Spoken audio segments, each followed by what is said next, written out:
Okay. All right, here we go. Welcome to Meditations, a Stoic podcast, a 12-episode limited series exploring the writing of Marcus Aurelius. Through this work, we will examine the philosophy of Stoicism, how it applied to the life of Marcus Aurelius, Emperor of Rome, and how it applies to our own lives today. This is a podcast, as you probably guessed, and I'm here. I'm a guy. I am Jared Poirier, and I am here with my friend Devin. Devin, why don't you tell us a little bit about yourself, your background in philosophy, that type of bullshit. My name is Devin Kivioya. My kind of primary interest is in history. I would say that my experience with philosophy would best be described as drive-by. Nice. It's something that, you encounter in passing as part of history, and it's pretty interesting in and of itself, but it's like a really big kind of intimidating thing that's it's often difficult to quantify, which is kind of, those sorts of things are scary to me. And so I know a little bit about philosophy, but I've never dove too deep into it. Nice. Well, I think that's going to be kind of the point of this podcast, is for both of us to get a little bit deeper into philosophy and help the listeners get a little bit deeper into philosophy as well. For myself, in terms of philosophy, I studied a bit of philosophy at U of T when I was doing my political science degree. Like a lot of people focus on like policy or whatever. I got really into like the philosophy side of it. I read tons of German philosophy, like your Nietzsche, your Hegel, your Marx, all of that type of stuff. That stuff's really hard to read. Yeah, it's hard, I guess. I don't know. Once you, I guess, like get into it, it's a little bit easier to interpret some of that shit. I did read some of the classic like Greek philosophers, your Plato's, your Aristotle's, that type of stuff. So I think that, this will be a good opportunity for me to really get back into that type of mindset and start thinking, in terms of philosophy again. What edition of Meditations are you going to be reading for this podcast? So this book is out of a Harvard Classics collection. It's a nice one. Collection of philosophy works. This is the version translated by George Long. Okay. Cool. And that's about as much as I was able to get out of the book. Introduction by the same? I don't believe there is an introduction, actually. Let me double check. It's like a thicker copy, big words. There's an introductory note. It doesn't say who by. I assume it would be the translator. Okay. But it's 3 short paragraphs, so there's not much there. Oh, okay. Mine has a little bit more of a substantial introduction. It doesn't look as nice as Devin's, but this is an audio medium. Meditations translated with a introduction by this dude here, Gregory Hayes, associate professor at the University of Virginia. So cool. There you go. Let's get into it, buddy, if you're ready. Sounds good. Yeah. Okay. So I have your notes right here. Perfect. So we're about to spend the next hour doing something that I believe is extraordinary. As Professor Michael Segru put it in his lectures, you can find him on YouTube. He has a lot of really nice lectures that are just there, available on YouTube. He introduces his lectures by saying, we're going to be practicing a type of thinking that most people don't spend most of their time doing. It's called philosophy. And that's what we're doing today. Historical background. Let's just maybe start with that. This is where Devin is going to really be flexing his muscles. I'm more of the resident philosopher, I think, of the podcast. I think Devin is more of the resident historian. So could you tell us a bit about like Marcus Aurelius and kind of the state of Rome when he took power? Okay. Yeah, definitely. So in the years leading up to Marcus Aurelius taking power, Rome is experiencing an unprecedented period of relative peace called the Pax Romana. As a consequence of that, Marcus Aurelius has had the luxury of spending most of his time in Rome pursuing intellectual types of things. Uncharacteristically, like a huge reader of books among Romans. Spent a lot of time philosophizing, thinking about those sorts of things. He was a huge follower of Stoicism most of his life. He was introduced to it by one of his tutors, I think. But Rome itself has experienced a lot of change from what people imagine it to have been. There's a lot of wealth concentrated up very high, but even the middle class find ostentatious displays of wealth extremely important. It's a really common thing. Even a relatively poor Roman citizen would be embarrassed to be seen around town without a bunch of slaves with him. The old era of the citizen farmer participant who kind of drove the expansion of early Rome is gone. These are people who are, really they're really highly focused on just fun and feeling good. There's a huge element of hedonism and a decline in the participation of government and the army in Rome. And it's leading to a period of very big change as it approaches the time where Marcus Aurelius is taking power. Cool. Yeah. So, he was a member of the upper crust, as they say, like an aristocrat. And another thing that I got out of the introduction was that it wasn't like really expected that he was going to become emperor of Rome. Like, it's not like he was a shoo-in for becoming emperor. Do you know anything about that? He wasn't exactly a shoo-in for becoming emperor, but that sort of thing was almost never clear in the Roman system. For actually, until Marcus Aurelius, no emperor had directly preceded his father. Nobody had been born, or no emperor had been born while their father was emperor. And I think maybe one emperor his father had taken over and then he had succeeded after him. But it was very, very rare for a father and son to follow each other in the succession. Typically, what a Roman emperor did was find a highly competent person and then adopt them. And then that would be their successor. That's a pretty good idea.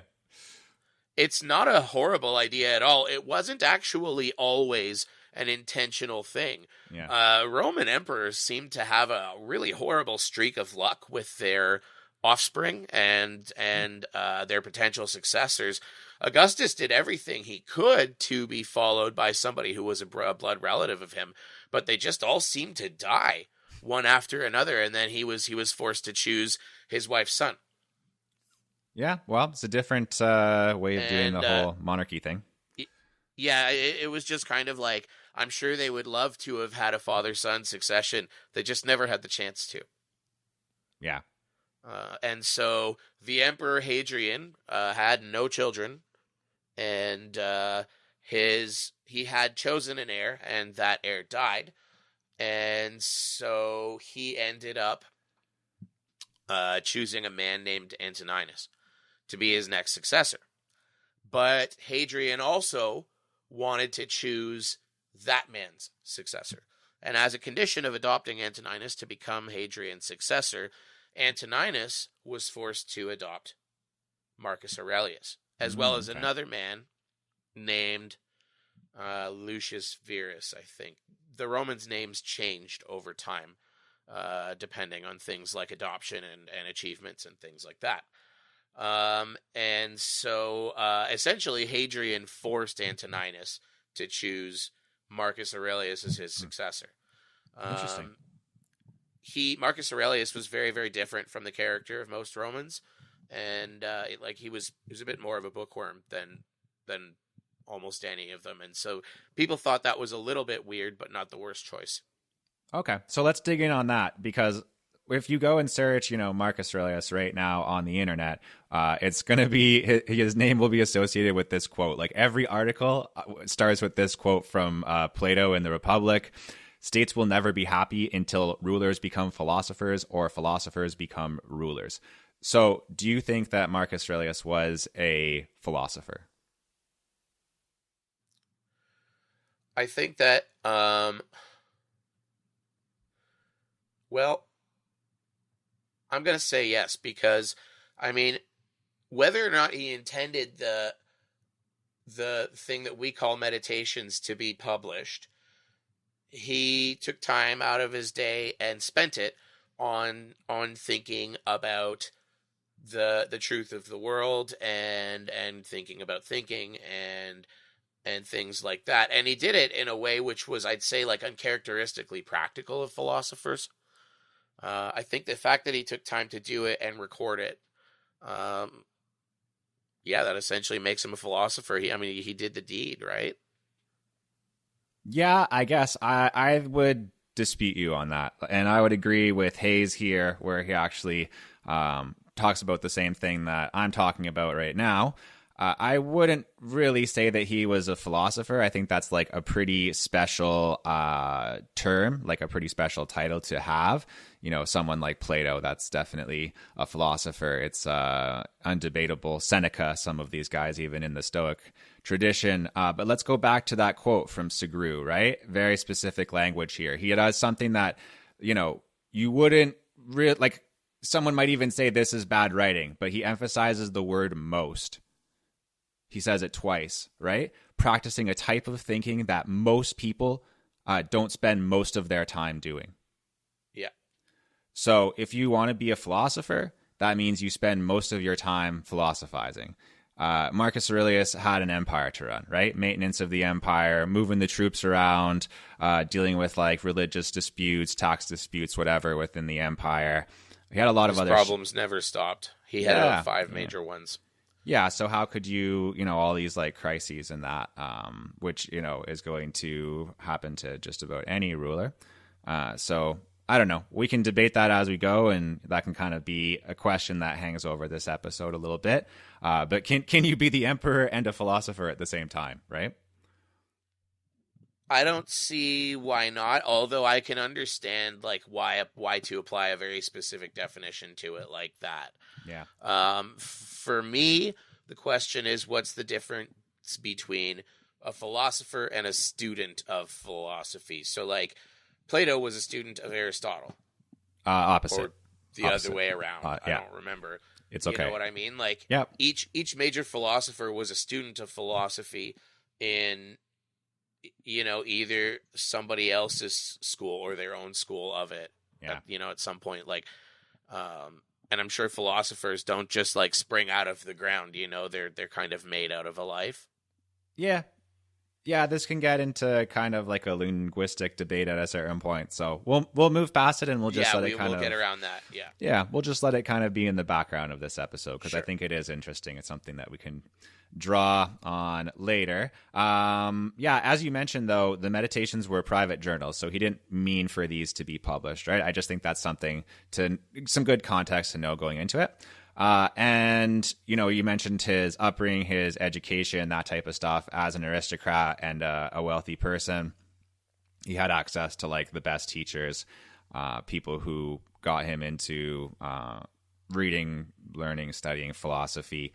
And one thing that is interesting, like one of the methods was like learning rhetoric and learning debate. And it mentions in the intro here to my edition by Gregory Hayes that he did something that we did in high school, right? Which was like look at the specific events in the past, right? Or something that we've done even on like podcasts that you and I have done in the past, where we've talked about like presidents and that type of stuff, where you would take like a kind of historical counterfactual and like debate both sides of it in order to uncover the truth, right? Yeah, and that style of deconstruction was really common in the Roman and Greek world. Mm-hmm. That was essentially how their education system taught people to approach problems and ways of thinking. was that adversarial style. Yeah, I think it can be like a good way. And sometimes you and I are like fairly adversarial. So I think that will probably be good. I don't know. I'd say people have probably used less generous words to describe me. Oh, well, we're all about using our words right here because it is a podcast and it is philosophy. So these things are important. Let's get into the philosophical background. I think that's is that good? Do you think for like a kind of historical? Yeah. Okay. Yeah, I feel like that. Without giving away too much, that covers a fair portion of what I'd want to say. Yeah, we can't ruin a good story, right? Oh no. All right, so let's talk about Stoicism itself. It is a Greek and Roman philosophical tradition. It is still popular today. A lot of people still read about Stoicism. We're reading this book right now and doing a podcast about it. So it couldn't be more modern, really, when you think about it. Stoicism is I'd say it's even trending right now. Like it seems like the last 2 or 3 years. It's been a really popular thing. Yeah, perhaps it's going through a bit of renaissance. I don't want to talk about any others. This is the only Stoic podcast which you can listen to. No, of course not. No. Yeah. Stoicism is a kind of differentiates itself because it's a practical philosophy, right? Like the whole thing about Stoicism is it's meant to be applied to your life. Whereas, some people kind of view philosophy as like useless, like you just sit around and think and it doesn't really help out your life. Stoicism is kind of like the antithesis of that, I suppose. Popular, yeah, exactly. Popular with all social classes at the time, and I think like still today. I guess we can get into that, but I don't think that you have to be rich to be Stoic. Maybe it helps to not be rich. The goal of Stoicism is to build resilience and eliminate anxiety through acceptance. Triumph over the material, rejoice in things as they are. It teaches you that you should accept affliction, hardship, distress, and adversity, and recognize how these things will make you stronger. Do you agree with all of that, like kind of fundamentals of Stoicism? Yeah, I'd say that basically covers what they're going for. Mm-hmm. Any of that, I will jump in and say, I want to say one thing. I wouldn't say it was popular with all classes in that there were large numbers of Stoics as compared to other things. It did have a bit of a following in all classes, but this is a time where these philosophies they're kind of competing with the religions of the time for followers. Mm-hmm. They're not necessarily seen as religions, but in a lot of cases, it is kind of mutually exclusive whether you're going to be a Stoic or a Christian. And with the lower classes especially, Christianity was highly popular. A philosophy that tells a slave, your life is what it is and you just have to accept it isn't going to be nearly as popular as a philosophy which says everything around you is an illusion and in the next life you will be rewarded for your suffering. Yeah, that's interesting. So Stoicism, as if you were to examine these classes as pieces, would probably be a bit more popular in the middle to upper classes than it would be in the lower classes. But this is a lot of people, so it had an adherence in every class. Yeah, and maybe something that is more consistent with the Roman spiritual tradition, right? So yeah, exactly, yeah. I just want to touch on a few prominent philosophers in the tradition of Stoicism, just so you guys get like a basic background. Some of the people who, Marcus Aurelius would have been reading and studying. We have Zeno, not to be confused with Xenu. That's like a Scientologist thing. I don't know. Yeah, it's like a weird, alien thing, isn't it? It's kind of like Cthulhu, I guess. I don't know. Anyways, that's dope. Yeah, Zeno preached goodness, peace of mind, virtue, living your life in a way that adheres to nature, adheres to natural laws. I really like this quote here. You have 2 ears and 1 mouth, so you should listen more than you talk. But my mouth is louder than my ears. Okay, well, I don't know. You'll have to. That's a. I'm just messing around. I'm just messing around. If you want to fight 2,000 years of wisdom, Devin, then I don't know. Best of luck to you. Oh yeah, because they knew so much about the world 2,000 years ago. Yeah, they were experts on everything. Yeah, they were, man. No, I'm just messing around. These guys are smart. I'm just messing around. Seneca, tutor to Nero. I mean, he was kind of an idiot. He got killed, so that wasn't. Yeah, let's not judge him on his results. Yeah, but he discussed. I mean, he just discussed the relationship between ethical theory and practical advice. Touching on what we were talking about earlier. That thing of philosophy being like sitting around thinking about thinking. And then, how that actually becomes like practical, something that you can use in your life, which is kind of like the whole point of this podcast. Epictetus was another philosopher who taught that you need to accept what you can't control. Again, reiterating on that thing of like philosophy being a way of life, not just something that you sit around and do. And that you need to practice self-discipline. So this is something that definitely comes out in book 1 of Marcus Aurelius's lovely meditations here. Anything to add there? Any other philosophers? No. I think you've basically covered it. I mean, the philosophy stuff better than me, and those are the ones I would have said. Yeah, for sure. I mean, it all goes back to Plato at the end of the day, like a lot of this stuff. Yeah, I mean, we could go there, but no, we don't have to. Anybody who's here knows that. I mean, have you read The Republic? No, God. Oh, I'll lend it to you. I have a copy. Oh, okay, cool. Anyways, it's probably also for free on the internet, I'd imagine. I don't think you can copyright something from whatever 2,000 plus years ago. So. Yeah, exactly. Yeah, Disney will find a way to do it. I don't think his family can still collect the rights on that. Probably not. Speaking of collecting things, we're going to collect ourselves and focus on chapter 1, book 1, whatever you want to call it. Debts and lessons. We're finally here. So let's talk about the first chapter of Meditations. So it's some simple format, right? It's just like a list of observations, things that he noticed by looking at his mentors, how they lived. Yeah, it reads like gratitude. A lot of it. Yeah, it's a gratitude exercise, right? I would say. Yeah. Which is interesting. He talks about family members, teachers of his, philosophers, and also the gods, like things that he's grateful for from all of those individuals.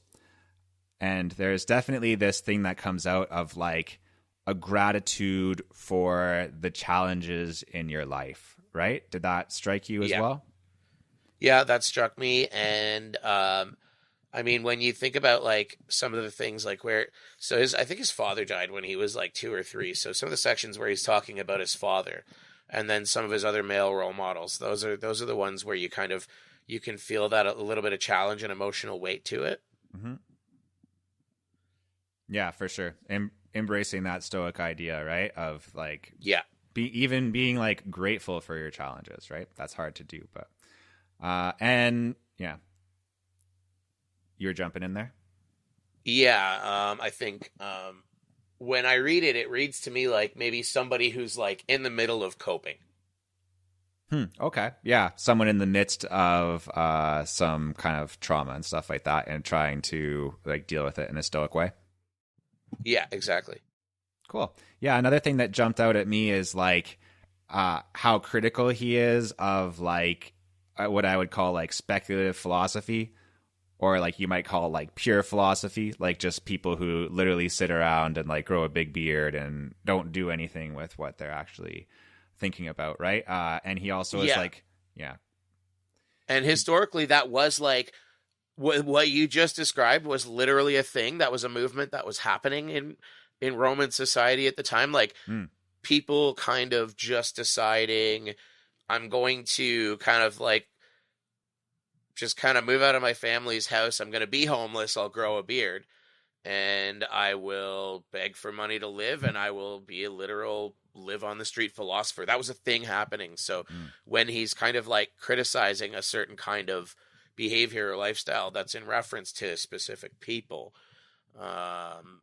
And more than that, he seems to have, and I agree with this, an idea that like philosophy has no value if we can't apply it to our lives. Like it's all well and good to sit around and think about things, but like, you know, somebody once told me intelligence is useless if you can't communicate it. And philosophy is similar. If we can't apply it to our lives, then what's it for?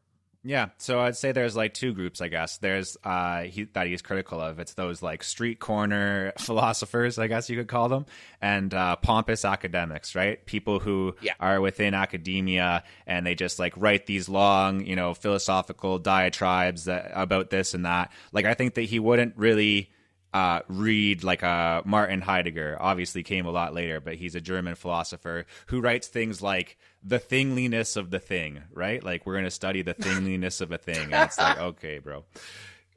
Cool stuff, but I don't want to read that, but I do want to see it one day. I can lend you a copy of my collection of Heidegger if you want. The thingliness of the thing.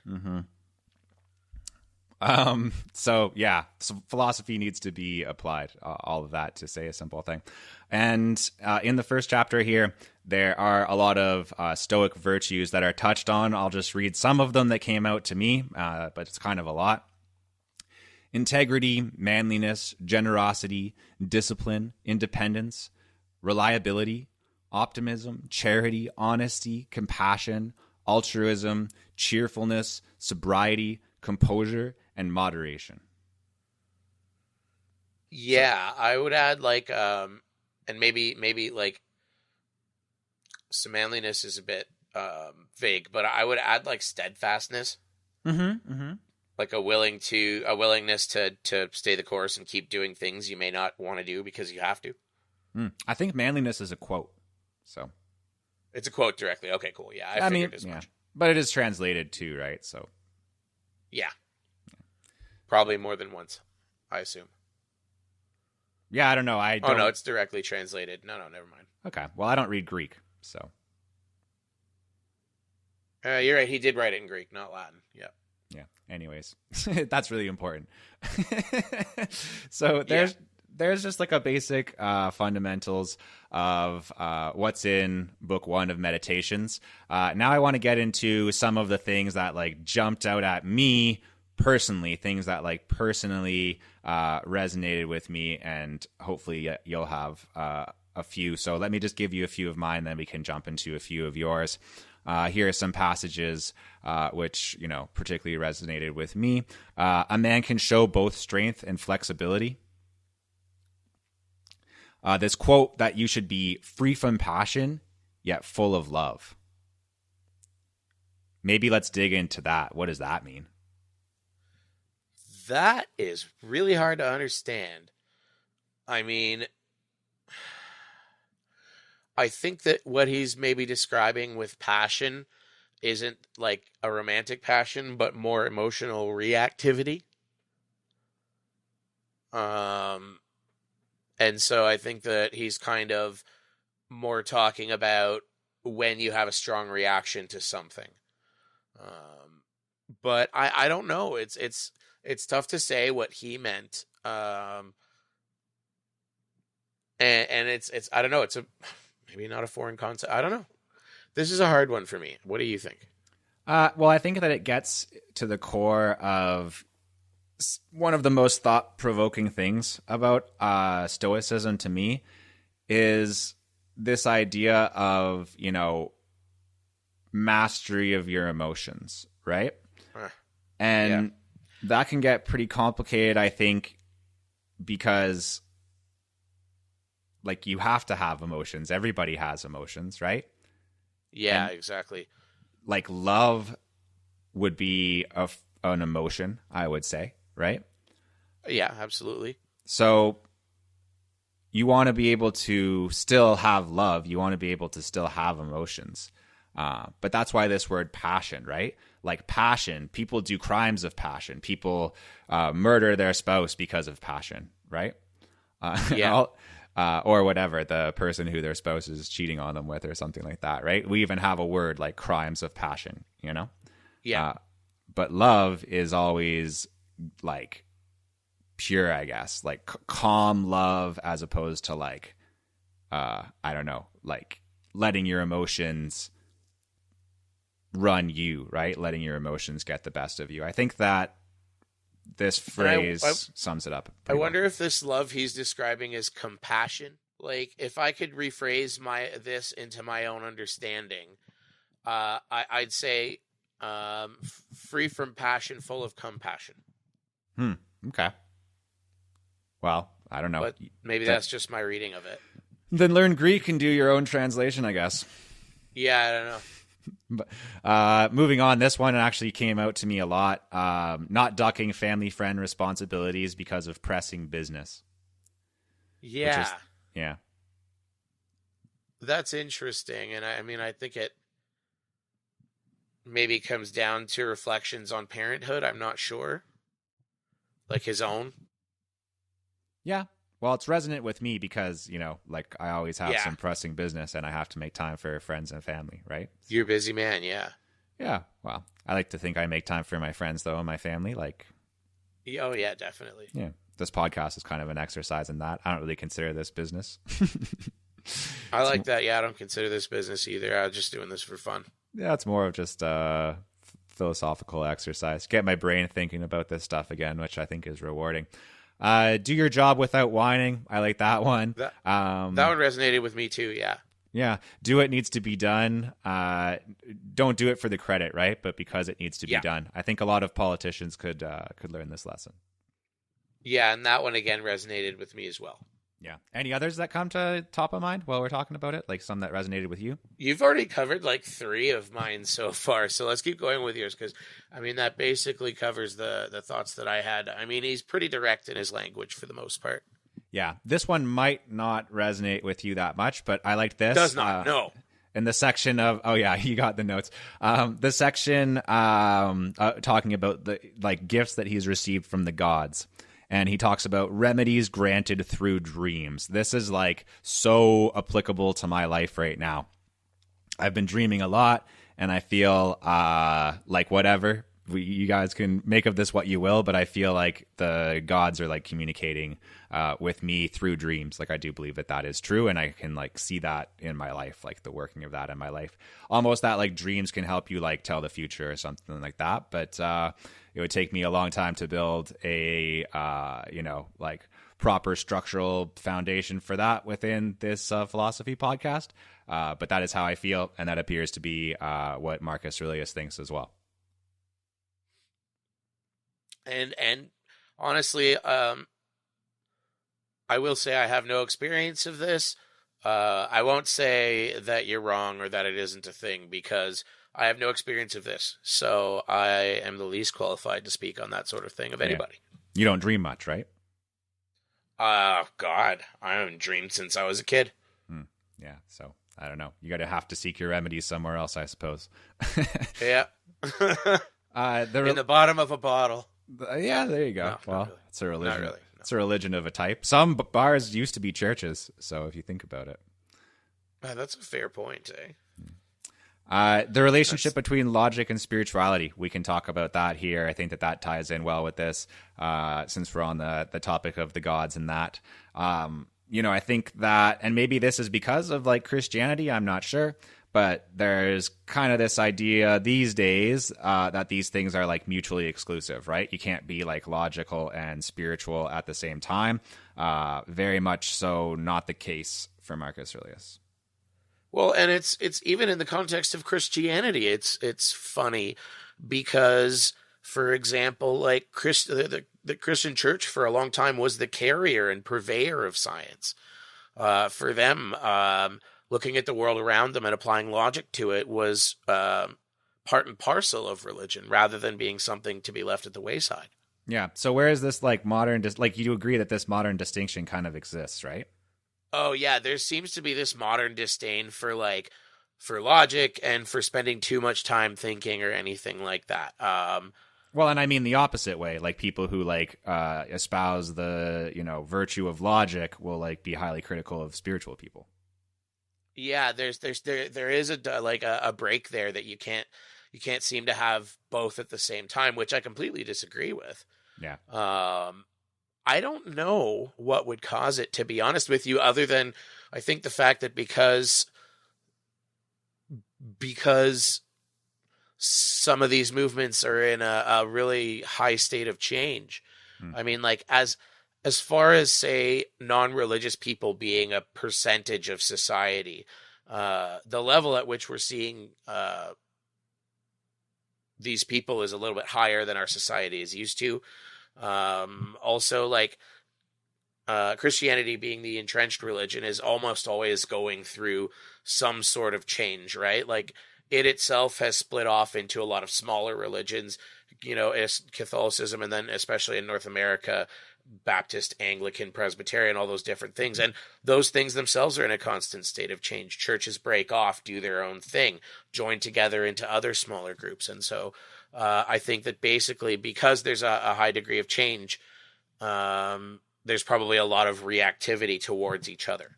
Yeah, and something to do with like spirituality being like a method of control and kind of being co-opted by the government, and then using that as like a divisive tactic to, divide and conquer. And a lot of them make themselves mutually exclusive. What do you mean? If you're part of this group, you must be part of only this group, and everybody else must be part of this group too. Yeah. It's written into almost every book, Some of them, yeah, sort of. I don't know, man. Not in the Quran, but anyways, we'll not talk about that right now. No. Yeah, and just bleep out that word. There's some good stuff in there. There's some weird stuff, but there's some good stuff. Oh no, I think I've read it. I think it's a fine book. I'm just saying the mentioning of it often incites controversy, so bleep it out like South Park. Okay. Yeah, I'll put on a bear costume. The distinction between having emotions and showing emotions, right? Like we talked about this a little bit, free from passion, full of love. But this is one of the, like, I don't know, the kind of the thing that needs unpacking the most, I guess, is a good way. I think this is the concept of the greatest value in this writing. Yeah. Like if you're going to take anything from Marcus Aurelius, it's that. The separation between having and showing emotions. Cool. And I think that's a really important part of modern life. Yeah. I probably won't be able to explain it perfectly. And maybe that, we have 12 episodes, so let's see if we can at least get to some level of understanding. Sounds good. All the therapy I've had might come in handy here. Oh, that's good. Yeah, it could, honestly. Yeah, meditation is like a form of therapy, I think, too, so. It's included in it. Stoicism is often taught as a part of different therapies. It's at least mentioned for different things because of the ideas about the separation between having and showing emotions and what we do about it. Yeah, interesting. They could teach a lot of philosophies to people that way. They could get you into nihilism if they wanted to, but... Oh, God. Nihilism sounds exhausting. Yeah, speaking of nihilism, let's get into some criticisms here. Let's get all nihilistic and let's look at Stoicism with like a critical lens, right? Or, look at Marcus Aurelius himself with a critical lens. So it goes back to that question that we raised up at the very top, right? Can an emperor really be virtuous? Doesn't the very nature of running an empire mean you have to do things that are not really stoic, right? Like, I don't know, depending on how you interpret it, but slavery, war, suppression of minorities, the need for, state secrets, basically like being dishonest for like the purposes of statecraft, elitism, kind of hoarding of wealth, all of these type of things. Like, are these stoic? Is it possible for that to be like coherent with like a stoic worldview? I mean, if you're going to look at Roman society objective and compare it to almost any other society in history, slavery was rife. There were high degrees of, poverty and wealth concentration. It was a highly immoral society by our standards. Mm-hmm. By their standards, it was perfectly fine. Now, that being said, as emperor, Marcus Aurelius was going to be forced to do some really terrible things. Yep. Things which at the time were perfectly normal, but in a modern context would be considered genocide or ethnic cleansing. Yep. And so, I mean, could he possibly have lived his life in a way that was virtuous all the way through? No. Does that negate the value of the pursuit? I don't think so. But that's also part of why I say I think that this is partially a method of coping. Yeah, true. Like there's some admission here that he's been forced to do things that he's not entirely proud of, I think. Mm-hmm. I think that's where the whole doing your job without complaining comes from. You know, being the emperor obviously isn't a walk in the park. Yeah, and perhaps that ties in with the whole thing of like accepting things as they are, right? And trying to like maintain your personal philosophy through those things. Like if it's your duty to uphold the empire, but you're also trying to be virtuous, like how you reconcile those things can be part of that like test of life, right? Yeah, exactly. Yeah. Exactly. And I think that that's like, because of the nature of how things are going to go for Marcus Aurelius in his life, that's kind of like at the center of how he's going to get through those things. Yeah. Yeah. So some more criticisms of the idea of like not showing emotions. Are you like robbing yourself of an important aspect of being human? Are you just kind of being like cold to suffering around you, right? Like to not have any emotion, to be able to see the suffering of others and like not have an emotional reaction to that. Isn't that like inhuman in a way, I guess? Like that would be a strong criticism, right? I think there's two questions that are at the center of it. Is you feeling a strong emotion about what other people are suffering through going to change what they're suffering through? Yeah, yeah. And if you could do something about it, would you? Mm-hmm. If you can't, and your emotions about it wouldn't change a thing, then how does it help them for you to feel bad? Right. And it can also do the opposite, because if you're so absorbed, like let's say that like poverty is something that like really disturbs you. If you're so absorbed in being disturbed by it, like then will you even have like the time or wherewithal to think of a way of solving that? Where if you have like a stoic mindset about it and you approach it in like a rational way through logic, like a lawyer, then you might, or like a politician, whatever, you might be able, or a business person, right? You might be able to come up with like some type of actual solution. Like, oh, well, this poverty exists because of like this set of laws. And if we, would use like this particular case and argue this, then, and like put money towards like this cause, that would actually change this thing. That's, I think, it's hard to maybe reconcile with because it doesn't feel like purely moral, right? But it is practical. Yeah, exactly. And I mean, morality is a lot like philosophy in that if you can't find a way to apply it to the world around you, what good is it versus realistic solutions? Yeah. Yeah. So some stuff that I have here, just in terms of like my own kind of trying to work through this, is showing emotion really bad, right? Or what are some reasons why you could consider like showing emotion to be bad? And this definitely comes out of, reading and reflecting on the first chapter here of Meditations.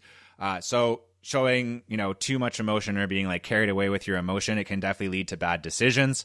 I've experienced that myself. I think a lot of people have. Yeah, of course. Yeah, I definitely have. People in casinos, strip clubs, all types of places. I tend to get a bit angry sometimes. Yeah. Yeah. Just, suggest to other people that you're not fully in control of yourself, right? And kind of makes people like maybe a little bit distrustful of you or think that you're unpredictable. It can distract you from your goals and your duties. One that I think is interesting here, like having really strong emotions, even like being really like angry or sometimes even being like sad or indignant can feel really good, right? And a lot of I think if you're feeling those things, sometimes it means that there needs to be,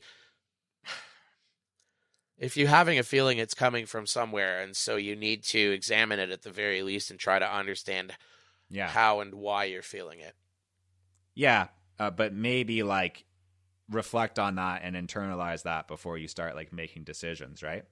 Yes, absolutely. Yeah. Yeah. Because what you might be trying to do is just like satisfying like yourself with these emotions instead of like overall, focusing on the big picture, like focusing on the long term, right? Yeah. Yeah. And this is one of the best, like one of the things where I started to think about it in this way. And then I started to think that this, like, there's really something to this whole Stoicism thing, right? Like, literally the idea that if you're able to gain more control over your emotions, it, like, increases your free will. And I mean, I think I would agree with that. Yeah. I mean, I would say that in almost any situation, the worst thing you can do is run off of your emotions off the cuff without thinking about it. Yeah. And the more you can apply that sort of way of thinking to it, the better. Emotions are there to tell us kind of what direction to go, but we need to make conscious choices about what those reactions will be, right? Yeah, it's almost like having like a meta analysis like within your own mind, right? Where it's like the emotion part of your mind like sets the alarm, and then you need like the Captain Picard side to come and like give you like a solution, like a rational solution, right? Yeah, exactly. Yeah, that's interesting. I knew you'd appreciate the Star Trek reference. Yeah, exactly. I couldn't have said it better myself. And yeah, I think that's kind of what Stoicism is. It gets at the heart of it, right? It's like, it's just basically about kind of stepping back and thinking about everything in the most logical way possible.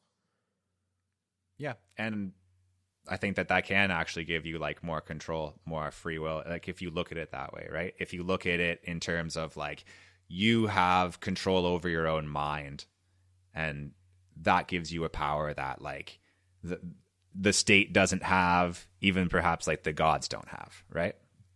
But yeah, they can't take that away from you. That could also be hubris, but who knows? There's some value in teaching yourself the separation, though, right? Mm-hmm. Like that, you're not your mind and you're not your thoughts. Those are things that you can control, rather than just kind of like being dragged around by whatever you're thinking or feeling at one time. Yeah, this term "slaves to our emotions," right? There's a reason why that's like exactly, a common term that people use. So let's get into, kind of the last part here, the real meat of this podcast that we're finally getting into at 50 minutes in or whatever. This might be a little bit longer than an hour, guys. But I won't take up any time explaining to you how it's going to take up time. But I hope that it's valuable. I mean, yeah, before it becomes a 3-hour podcast. So I'll just jump in here. Unless you want to start. Do you want to start on this section? Like some things that you think apply to like your life personally or people's lives today that you draw out of meditations? So, I mean, when we're talking about that first chapter, I guess it really does apply like a little bit of detachment. You're going to have feelings about things, but when you do, you need to stow them and then just kind of like accept what you can control and what you can't, and just kind of do what you can and move on. Yep. I would agree with that. It's got that application to daily life because, I mean, like whatever the scale is, everybody has those difficulties, right? Yeah, things where you wish that things aren't the way that they are, and like that's definitely like a Buddhist thing as well. Like if you don't have control over those things, then you need to just accept them, right? And I think that there's value in that, but I also think that needs to be tempered with like too much acceptance doesn't change the world. Like there's a time to get angry and do things. Imagine in France back in the 1770s and 80s and 90s, if people had just been like, oh, well, screw it. instead of overthrowing the king, we'll just keep not eating bread and we'll all die. Yeah, that's a good example. You know what I mean? Yep. There's a time for anger and for change and for things like that. Yeah. Another thing that jumped out at me for sure is this like kind of mindfulness principle, right?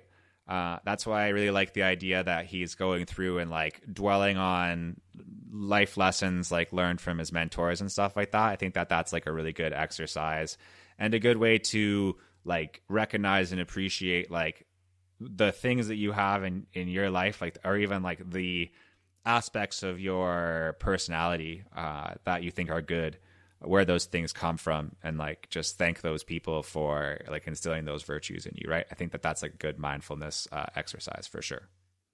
And it's a good way to be like cognizant of what those virtues are. So it's like, I think a lot of people maybe don't realize that because they haven't spelled what their values are on paper. They haven't just taken out a piece of paper and said, this is important to me, that's important to me, this is important to me. Mm-hmm. And so they kind of drift through life not doing the things that are important to them because they don't realize that that's an important thing. Yeah. Right? And so being cognizant of those values, it helps you to live your life in a way that's consistent with them too. Mm-hmm. Yeah, otherwise it's really easy to just get like wrapped up in, you know, day-to-day life and like the demands of day-to-day life. Whatever's happening. Yeah, and I think that if you do that, then like, I don't know, you can like get swept away and then you're not really like living according to your own like personal philosophy, right? And that can... Yeah, exactly. And that can suck ass. Here's what, can I say some that I just think would be like applicable to you? Like, just like predict. Yeah, this one I think is predictably something that would be resonant with Devin, like a way that you can apply this to your life today. Be patient with people who aren't as smart as you. Yeah. Are you trying to say something, Jared? I'm trying to say that you're smart. Yes. It can be frustrating to deal with people who are kind of not on the same level as you are. It can make communication difficult. Mm-hmm. And also it can be difficult to deal with people who disdain knowledge. Yeah. Because that is a thing. People who just, no, I don't want to learn a new thing. No, I don't want to understand more. Yeah. Well. And so sometimes the only thing I can do in the case of those people is just to be patient. Yeah, part of the whole like thing of acceptance. And it's not even like feeling superior to them or whatever. It's just like the frustration of like, I want to talk about this thing and we're not even having the same conversation. Like I'm saying words to you and like, it's like that game that little kids play where they try to put maybe like some adults probably would have a hard time with this game too, but where you have to put like the little things in the little holes, right? It's like what you're saying is like the wrong shape for the holes in their brain. And it's like, No, I get it completely. Yeah, that's a wonderful metaphor, actually. Oh, thanks, man. Yeah, metaphors can be like a good instructive way of doing philosophy. So, yeah, it helps you visualize a thought. Yeah. Can I get one of mine in here? One thing that I think is applicable. Don't be all about business. Yeah, absolutely. And I mean, like, you know, you're a busy guy, and I can see why that would resonate with you. And I mean, I guess that one.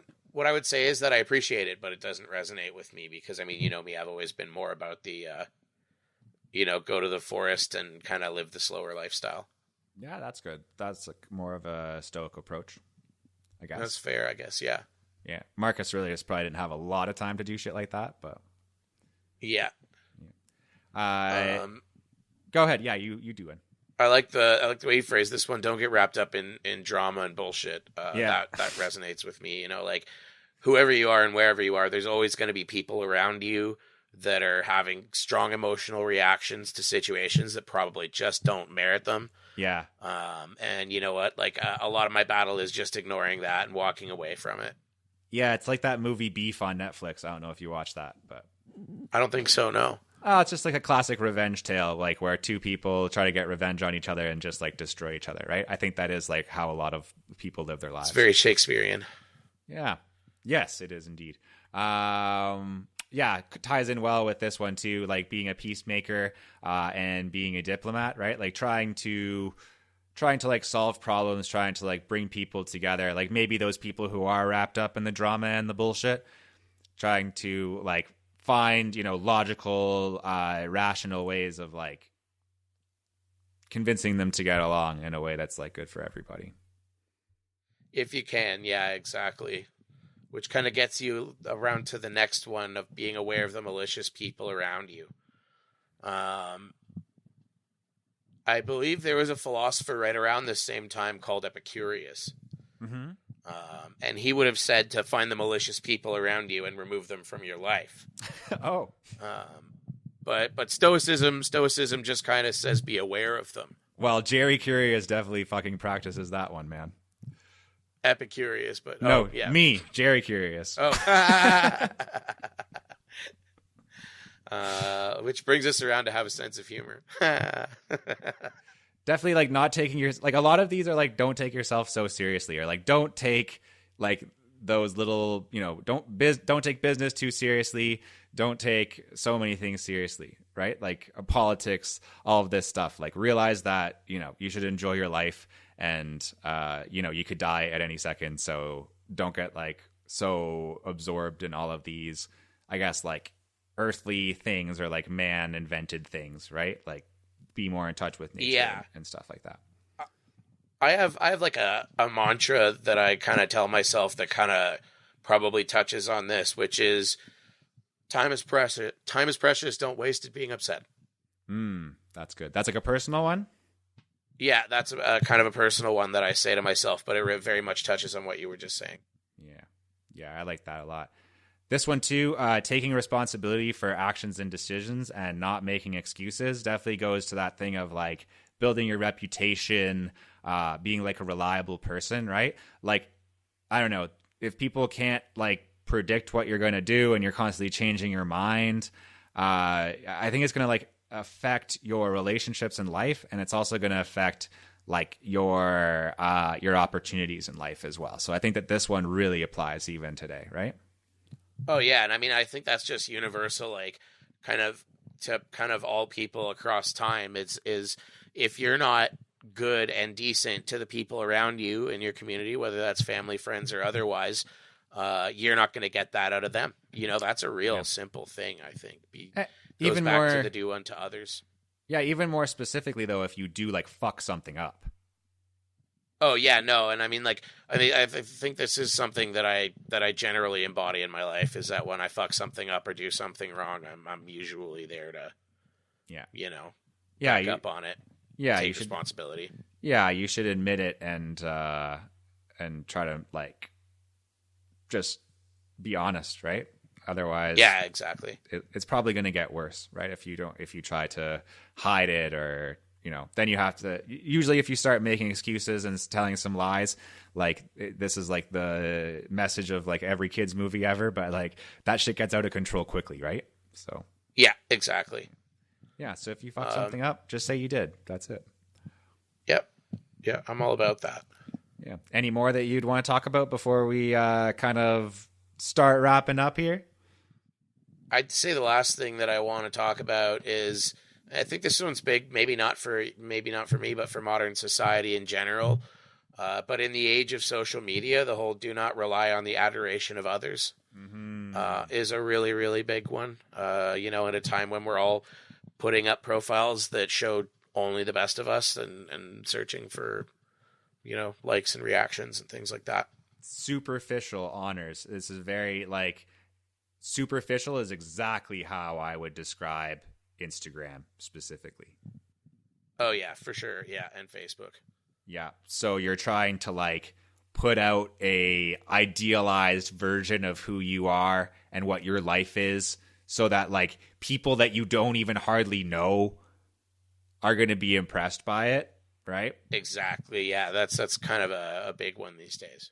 Yeah, and again, going into like the time thing too, right? Like what a time suck all of that is, trying to convince other people that your life is awesome and that you're so great on social media. Like, I've never tried, but I assume it's a big time suck.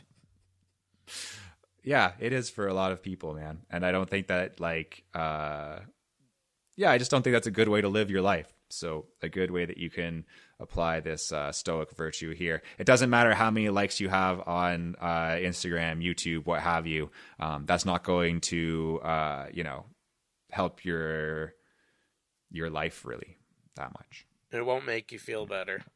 No, it won't make you feel better. And it won't make you like a virtuous person necessarily. So.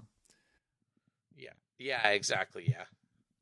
Yeah. This one too is very much so related, like valuing true friendship over fake people's attention, like valuing those authentic relationships in your life. And that's something that I try to do a lot, like with my friends who are like true friends of mine. I want them to know that, right? Like I want to make it like explicit, like text people, call them and be like, I value your friendship. Like I'll say it to you, Devin, like I value your friendship. Like I value your friendship too. And I mean, like, I think in general, I do try to show people gratitude that I care about. Yeah. Like, I think I do try to find opportunities to say to people, hey, look, I appreciate you for this quality or for doing this. I think I've probably, taken a minute or two at some point to say, hey, Jared, I appreciate the steadfastness you have in being a person's friend and how you stick with people and stuff like that. Yeah. Thanks, man. Yeah. Well, people who, true friends, right? Not some of these other people, people that pull you into drama, people who are malicious, some of the folks that we've talked about here, right? Superficial people. Yeah. Mm-hmm. And like the biggest one, I guess, just to kind of close out this section, you can throw one more if you think it's bigger than this, but let's see. Viewing life as a test, right? This has been something that, like, as I've been studying this, it's been very, very helpful to me. I think it may have already like changed my life, or at least it has the potential to. This idea that you should be like grateful for not only adversity, but your own shortcomings. Like, Marcus Aurelius talks in here about how if he was like super good at certain things, like if he was really good at rhetoric and like debating people and stuff like that, he might have spent his whole life doing that and then like never become emperor and, achieve these other things. So that's a fair point. I mean, I like the idea of life as a test, mostly just as a means to self-improve. Mm-hmm. Like for me, the goal is to be better today than I was yesterday. And it doesn't have to be in a big way, but if I keep doing that every day, then eventually I'll see big change. Yeah. And so like life is a test and the results are your opportunity, your chance to improve on something. Yeah.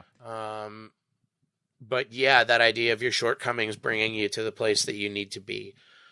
There's a little bit of the idea of maybe predestination in that. I don't know. I think so. Kind of.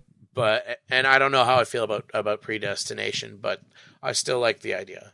You know, depends on if you think like the gods are in control of your life and the universe, or like who is, right? So. Oh God, that's a conversation for another day. Yeah, that'd be a long podcast. Maybe we'll get into that at some point. But yeah, you're talking from like a practical side. I like that, and it's definitely true, and important.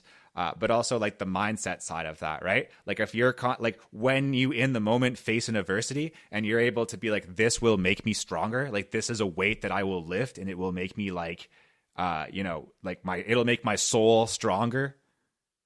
Yeah. Then that's going to really help you approach your life, right? Rather than what a lot of people do, myself included, right? At times I've definitely been guilty of this. There'll be some adversity, and what do you immediately do? Oh, poor me.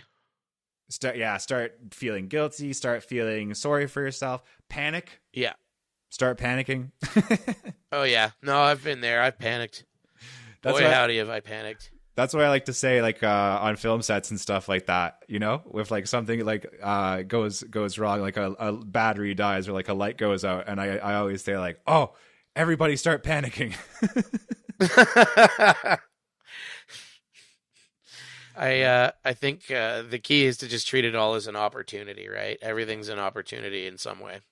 Exactly, sir. So if you're happy with that, we'll leave it there. I have an exercise for everybody because this podcast gives you homework.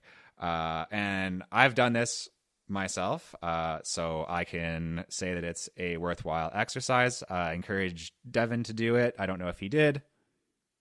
I forgot. I'll do it today. Oh, I don't care. I don't care what you do. But for the listeners, that's a good exercise I've been meaning to.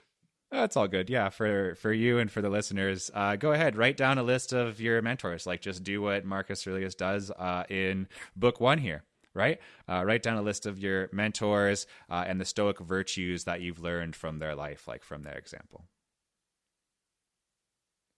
Yeah, and I'll close out on a quote here. But first of all, just like thank you for listening, and thank you to Devin for doing this podcast with me. And yeah, it's just fun. I'm glad to be doing it.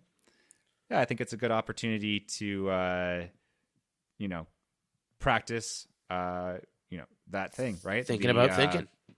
Yeah, the thing that most people don't spend most of their time doing, right? Philosophy. Yeah. Yeah. All right, here's your quote. And we'll be back in a week, I guess, with another episode of this. So here's something that you can reflect on for the next week. A quote here from Seneca. It is not because things are difficult that we do not dare. It is because we do not dare that things are difficult.